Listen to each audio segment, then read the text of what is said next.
Ese niba amakimbirane akaze kuri Palestine atari ikibazo cy'imipaka cyangwa politike gusa, yaba ari umugambi w'Imana cyane ko nta masezerano y'amahoro y'abantu ashobora kuyakemura?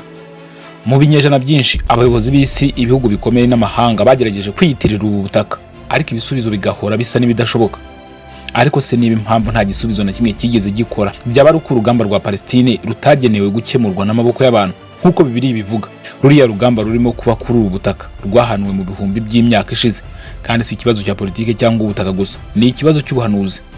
Ubutaka ubu twita Palestine bwagiye buba ihuriro ry'intambara y'umwuka, aho amoko ya kera nk'abanyakanani n'abafilisitiya bagonganaga n'ubwoko bw'Imana bwatoranyijwe aribwo bwa Isirayeli. Ese ubwoko bwa Isirayeli bavuga ubundi ni ubuhe? Ese niba impamvu nyakuri y'aya makimbirane akomeje ari uko Palestine ifite urufunguzo rw'ubuhanuzi bw'ibihe bya nyuma, kandi ko iherezo ryayo ryanditse mu byanditswe? Ikibazo cyo cyaba ari ikihe? Muri iyi video turinjira mu nkomoko ya Palestine yo muri Bibiliya isano ifitanye n'ubuhanuzi bwa kera, nuko aka karere kagenewe gukina uruhare rukomeye mu bihe bya nyuma by'amateka. Uraza gusobanukirwa kandi ko urugamba rwa Palestine atari intambara yo kurwanira ubutaka gusa, ni urugamba rwo gusohoza umugambi w'Imana, aho nta masezerano ya politiki ashobora gukemura iki kibazo mu by'ukuri. Mbahaye ikaze ku muyoboro wacu w'inkomokoOfficial.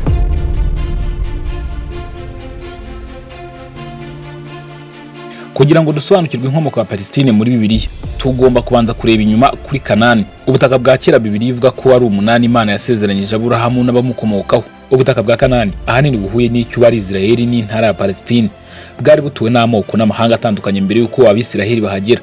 Aba bantu bazwi muri rusange nk'abanyakanani bakina uruhare rukomeye mu nkuru ya Bibiliya nk'abaturage b'ubutaka bwasezeranyijwe abakomoka kuri Aburahamu.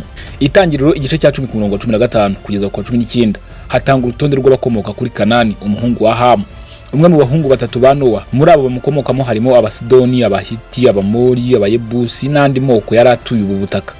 Bibiliya ivuga ko aya matsinda yari yarashinze imizi mu gusenga imana z'ibigirwamana, bakora imigenzo y'idini yari itandukanye n'Imana ya Isirayeli, n'imigenzo idasanzwe nk'ibitambo by'abana n'imigenzo y'uburumbuke. Mu Itangiriro kandi igice cya 15 ku murongo 16 Imana imenyesha Aburahamu ko abamukomokaho bazazungura ubutaka bwa Kanani, ariko bitazaba kugeza igihe ibyaha by'abanyakanani bizaba bimaze kuzura.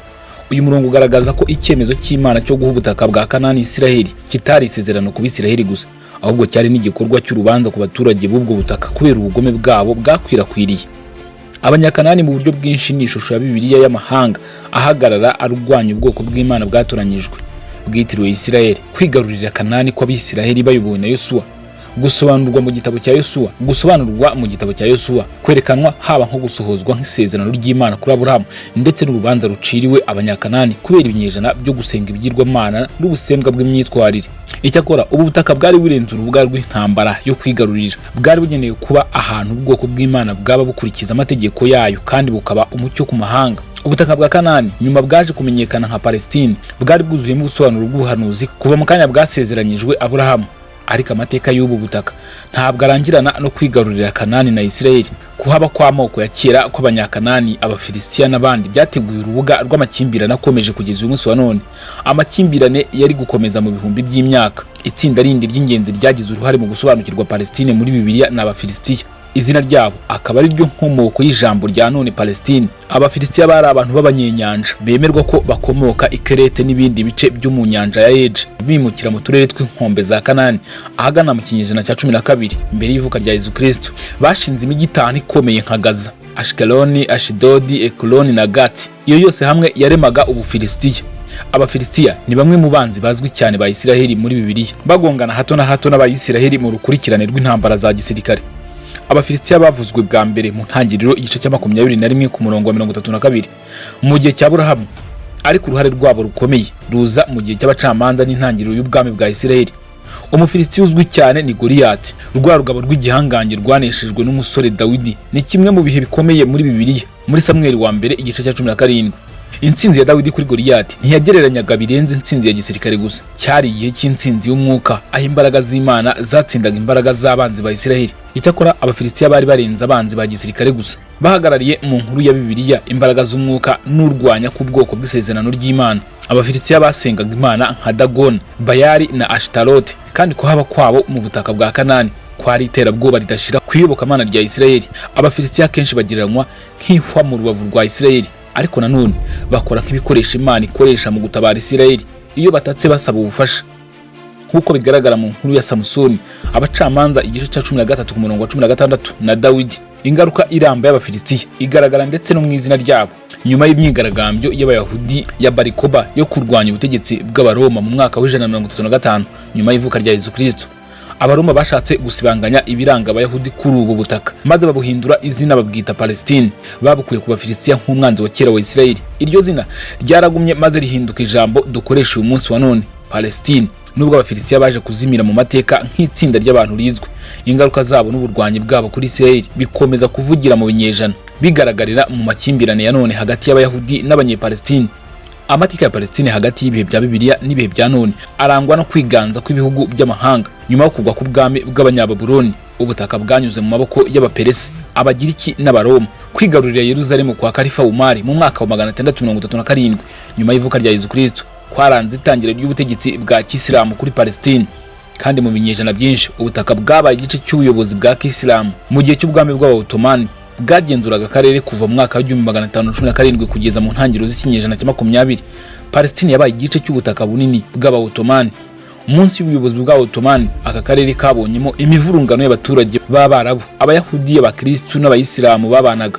Nubwo ubushyamirane hagati y'ayo matsinda menshi bwabyaraga amakimbirane, imizi y'ibiranga Abanyepalestine ba none yabumbwe mu gihe cy'Abaottomani, ubwo abaturage b'Abarabu b'Abayisilamu b'ubu butaka bahindukaga abaturage biganje mu karere. Kwaduka kwa Zionisme mu kinyejana cya 19, umuryango mpuzamahanga waharaniraga kugaruka mu rugo kw'Abayahudi muri Palestine, byateguye urubuga rw'amakimbirane akomeye yari gukurikira mu kinyejana cya 20, ubwo abimukira b'Abayahudi bahageraga ari benshi cyane mu ntangiriro z'imyaka y'1900.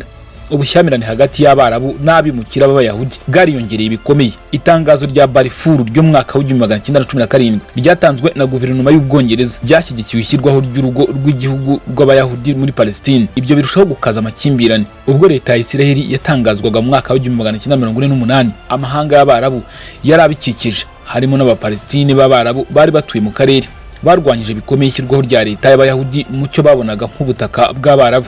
Ibi byateje urukurikirane rw'intambara, harimo intambara y'Abarabu na Isiraheli yo mu mwaka wa 1948, intambara y'Iminsi 6 yo mu mwaka wa 1967, n'amakimbirane akomeje ya Isiraheli na Palestine kugeza uyu munsi wa none. Ariko birenze amakimbirane ya politike n'ubutaka, urugamba kuri ubu butaka bwa Palestine rushinze imizi cyane mu rugamba rw'umwuka, urugamba rwahanuwe muri Bibiliya. Bibiliya ifite byinshi bivuga ko hazaza h'ubutaka bwa Palestine, cyane Yerusalemu n'ubusobanuro bw'ubuhanuzi bufite. Muri Bibiliya, ubutaka bwa Palestine si ahantu h'imiterere y'ubutaka gusa, ni ubutaka bwashyizwe ku ruhande n'Imana kubw'imigambi yayo. Amakimbirane kuri ubu butaka, cyane umujyi wa Yerusalemu, yubatswe nk'ihuriro ry'umugambi w'Imana w'ibihe bya nyuma. Kimwe mu buhanuzi butangaje bijyanye n'ahazaza ha Yerusalemu buboneka muri Zakariya igice cya 12 ku murongo wa 2 kugeza ku murongo wa 3, aho Imana ivuga ngo, dore nzahindura Yerusalemu igikombe kidandabiranya amahanga yose ahakikije n'i Buyuda, ubwo bazagota Yerusalemu. Uwo munsi Yerusalemu nzahahindura ibuye riremerera amahanga yose, abazaryikorera bose bazakomereka cyane, kandi amahanga yose yo mu isi azateranira kuharwanya. Ubu buhanuzi bugutangaza iyo urebye ibirimo kuba uyu munsi wa none, urugamba rwo kugenzura Yerusalemu, ubwo haba Abayahudi n'Abanyepalestine bavuga ko ari umurwa mukuru wabo, rugakomeza kuba ihuriro ry'intambara mpuzamahanga. Nk'uko Bibiliya bivuga, aya makimbirane azarushaho gukara mu minsi ya nyuma, ubwo amahanga yose azaba ateraniye hamwe kurwanya Yerusalemu. Ariko se kuki Yerusalemu? Bibiliya yerekana Yerusalemu nk'umujyi watoranyijwe n'Imana, ahantu yashyize izina ryayo. Ni umujyi umwami Dawidi yashyizeho intebe ye y'ubwami, kandi aho Salomo yubatse urusengero, ahantu h'ingenzi ho gusengera nk'Abayisiraheli. Nk'uko ubuhanuzi bwa Bibiliya bubivuga, Yerusalemu nanone ni umujyi Yesu Kristo azagarukamo gutegeka nk'umwami w'abami. Ibi kandi tubisanga muri Zakariya mu gice cya 14 ku murongo wa 4. Ubundi buhanuzi bw'ingenzi bujyanye na Palestine buboneka muri Yoweli igice cya 4 ku murongo wa 2, aho Imana ivuga ngo, nzateranya amahanga yose nyamanurire mu gikombe cya Yehoshafati, niho nzabaciraho urubanza rw'ubwoko bwanjye, aribwo bwa Isiraheli, abo batatanyije mu mahanga bakigabanya igihugu cyanjye. Ubu buhanuzi bivuga ku rubanza ahazaza Imana izazana ku mahanga kubw'uruhare rwabo rwo kugabana ubutaka bwa Isiraheli, ubutaka bukubiyemo n'icyuyu munsi cyitwa Palestine. Iri gabanya rya Yerusalemu n'ubutaka bugari bwa Isiraheli ni ikibazo cy'ingenzi mu mishyikirano ya none y'amahoro, aho benshi baharanira umuti wa leta ebyiri wagabanya ubutaka hagati ya Isiraheli na leta ya Palestine yo mu hazaza. Ariko nk'uko ubuhanuzi bwa Bibiliya bubivuga, ubutaka ni ubw'Imana, kandi imbaraga zo kubugabanya zizazana urubanza rw'Imana. Igitabo cy'ibyahishuwe nacyo kivuga iby'igihe amahanga yo mu isi azateranira urugamba rwa nyuma mu gikombe cya Armageddon giherereye muri Palestine ya none. Ibi kandi tubisanga mu byahishuwe igice cya 16 ku murongo wa 16. Nubwo Bibiliya itavuga mu buryo buziguye abanyepalestine ba none, ivuga cyane ku butaka batuye n'amakimbirane yo mu hazaza azabakurikira. Amakimbirane ya kera hagati y'Abayisiraheli n'amoko ya Kanani n'Abafilisitiya akora nk'integuza y'amakimbirane akomeje hagati y'Abayahudi n'Abanyepalestine. Izi ntambara za kera kuri ubu butaka ntabwo ari za politike gusa, zari intambara z'umwuka ku bw'iherezo ry'ubwoko bw'Imana n'isezerano ryayo. Inzobere nyinshi muri Bibiliya babona amakimbirane akomeje y'Abarabu na Isiraheli nk'ikomeza ry'ubwanzi bwa kera hagati ya Isaka na Ishimayeli, abahungu ba Aburahamu. Isaka uw'isezerano ryanyuzemo yabaye se w'Abayisiraheli, mu gihe Ishimayeli yabaye se w'amahanga y'Abarabu. Mu Itangiriro igice cya 16 ku murongo wa 12, Ishimayeli asobanurwa nk'umuntu w'ishyamba. Hagati y'abantu azamera nk'imparage, azagira undi muntu wese umubisha we, n'abandi bose bazamugira umubisha wabo, azatura imbere ya bene se bose. Bamwe basobanura ibi nk'ubuhanuzi bw'amakimbirane akomeje hagati y'abakomoka kuri Isaka na Ishimayeli. Bibiliya nanone ivuga inshuro nyinshi kuri Edomu, abakomoka kuri Esawu, umuvandimwe wa Yakobo, akenshi ufitanye isano n'amahanga y'Abarabu akikije Israel. Igitabo cya Obadiya kirimo ubuhanuzi bw'urubanza rwacirwa Edomu kubera uruhare rwabo rwo kurwanya Israel, kandi bamwe babona ubuhanuzi nk'ubureba amakimbirane hagati y'Abarabu na Israel uyu munsi. Nubwo amakimbirane akomeje, Bibiliya nanone itanga akanyamuneza k'icyizere ku bw'amahoro mu karere. Muri Yesaya igice cya 19 ku murongo wa 23 kugeza kwa 25, umuhanuzi abona hazaza aho Misiri na Ashuri harimo ibice bya Palestine na Israel bya none. Uwo munsi hazaba inzira ngari iva muri Egiputa ijya mu bw'Ashuri. Abashuri bazaza muri Egiputa n'Abanyegiputa bazajya iwashuri, kandi Abanyegiputa n'Abashuri bazasengera hamwe. Uwo munsi Abisirayeli bazaba ba gatatu kuri Egiputa na Ashuri bo guhesha isi umugisha, kuko Uwiteka Nyiringabo abahaye umugisha ati, abantu banjye b'Abanyegiputa n'Abashuri, umurimo w'intoki zanjye n'Abayisirayeli gakondo yanjye bahirwe. Ubu buhanuzi bwerekana igice cyo mu hazaza aho ubwiyunge buzabaho hagati ya Isirayeli n'amahanga ayikikije harimo n'Abanyepalestine, nk'igice cy'umugambi ntakuka w'Imana w'amahoro. Icyakora aya mahoro ntazaza binyuze mu mishyikirano ya politiki, azaza binyuze mu kugaruka kwa Mesiya cyangwa se Yesu Kristo. Hagati mu nkuru y'ubuhanuzi bwa Bibiliya hari isezerano rya Mesiya, uwasizwe uzazana amahoro kandi agashyiraho ubwami bw'Imana mu isi. Ku bakristo, uyu Mesiya ni Yesu Kristo wasohoje ubuhanuzi bwinshi bw'isezerano rya kera mu kuza kwe kwa mbere, kandi uzagaruka gusohoza ibyasigaye. Bibiliya yerekana neza ko igihe Yesu azagaruka azashyiraho ubwami bw'i Yerusalemu. Muri Zakariya mu gice cya 14 ku murongo wa 4, umuhanuzi asobanura umunsi Yesu azahagarara ku musozi we wa Elayono uri hanze gato ya Yerusalemu, maze agatsinda amahanga yateraniye kurwanya uwo mujyi. Ukugaruka kwa Kristo kuzaranga iherezo ry'ubutegetsi bw'abantu n'itangira ry'ubwami bw'Imana buhoraho, aho gukiranuka n'amahoro bizahaganza. Ariko se ibi bishatse kuvuga iki ku Banyepalestine n'abandi batuye kuri ubu butaka? Kuko Bibiliya bivuga igihe Kristo azagaruka azazanira ubutabera amahanga yose, harimo n'Abanyepalestine. Ibi tubisanga muri Yesaya igice cya 2 ku murongo wa 4. Umuhanuzi asobanura igihe azacira amahanga imanza, azahana amoko menshi. Inkota zabo bazazicuramo amasuka n'amacumu, amasuka n'amacumu bazayacuramo impabuzo. Nta shyanga rizabangurira irindi shyanga inkota, kandi ntabwo bazongera kwiga kurwana. Iri yerekwa ry'ahazaza ry'amahoro risezeranya ko amakimbirane akomeje kuri Palestine umunsi umwe azakemuka, atari kubw'imbaraga z'abantu, ahubwo kubw'ukuboko kw'Imana ubwayo. Bibiliya yerekana neza ko ubutaka bwa Palestine atari ubutaka busanzwe gusa, ni ubutaka bwatoranyijwe n'Imana kubw'imigambi yayo. Amakimbirane tubona uyu munsi ni ugusohora k'ubuhanuzi bwa kera, kandi azakomeza kwigaragaza hakurikijwe umugambi w'Imana. Amaherezo, Bibiliya isezeranya ko amahoro azaza kuri ubu butaka, ariko ntazaza binyuze mu mbaraga z'abantu, azaza binyuze mu kugaruka kwa Mesiya uzazana ubutabera, amahoro n'ubwiyunge ku bantu bose bo mu isi, harimo n'Abanyepalestine. Nge wumva nk'ibisanzwe ndimugira bangati aha hakaba ku inkomokoOfficial. Niba ari ubwa mbere ugeze kuri umuyoboro wacu, ibuka gukora subscribe kugira ngo twaguke kurusha uko tumeze uyu munsi wa none. Ndabashimye, mugire ibihe byiza muri hose mu bice bitandukanye by'isi.